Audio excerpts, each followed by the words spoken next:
in study session 8, Causal Attribution. People constantly search for the causes of events, and their attributions are important for their behavior. Attribution is therefore the focus of this study session. At the end of this study session, you should be able to explain attribution. People have chronically different explanatory styles. Some people have a pessimistic style, attributing good outcomes to external, unstable, and local causes, and bad outcomes to internal, stable, and global causes, respectively. This style is associated with poor health, poor performance, and depression. Some attributions are made after witnessing a single instance of behavior, and to make an attribution based on a single observation, we make use of the discounting and augmentation principles. A situational constraint could plausibly have caused an observed behavior. If situational constraints could plausibly have caused an observed behavior, we discount the role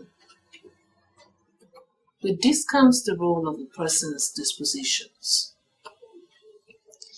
If there were strong forces that would typically inhibit the behavior, we augment its implications and assume that the actor's dispositions were particularly powerful.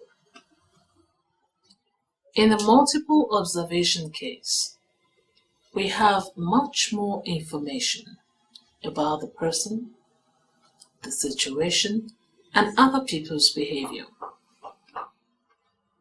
When we have made multiple observations of a behavior, we can use the covariation principle to analyze that behavior. When we know that a person engages in a given behavior across many situations, and that other people tend not to engage in the behavior, we tend to attribute the behavior to the person. When we know that the person only engages in the behavior in a particular situation, and that most people in that situation also engage in the behavior, we tend to attribute the behavior to the situation. Counterfactual thoughts can powerfully affect attribution. We often perform mental simulations, adding or subtracting elements about the person or the situation, and using these simulations to guide our attributed outcomes. Joy or pain in response to an event is amplified when it is easy to see how things might have turned out differently. Our attributions are not always fully rational. We sometimes attribute events to causes that flatter us beyond what the evidence calls for, that is, revealing self-serving attributions. Fundamental attribution error, also known as a correspondence bias, is a tendency to attribute behavior to real or imagined dispositions of the person, and to neglect influential aspects of the situation confronting the person.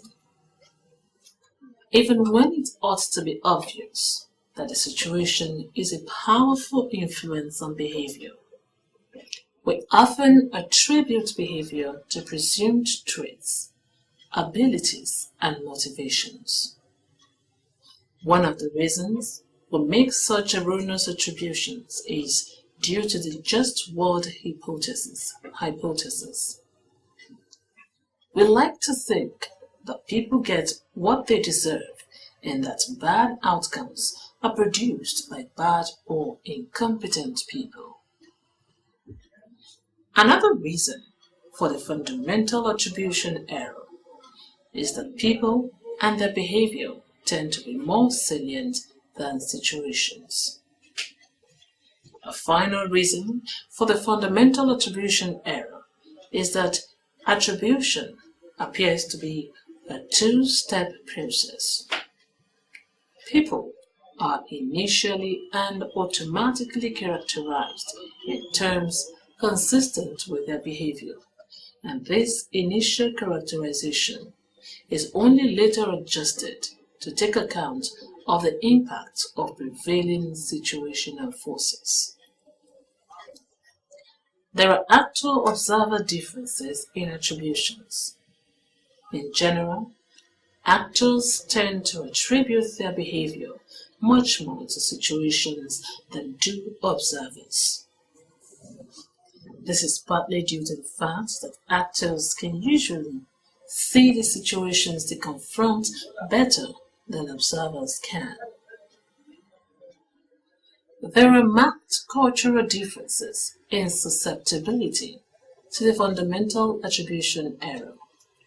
Interdependent peoples are less likely to make the error than independent peoples, in part because their tendency to pay attention to context encourages them to look to the situation confronting the actor.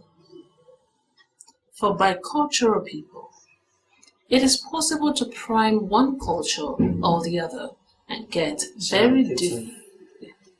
For bicultural people, it is possible to prime one culture or the other and get very different causal attributions.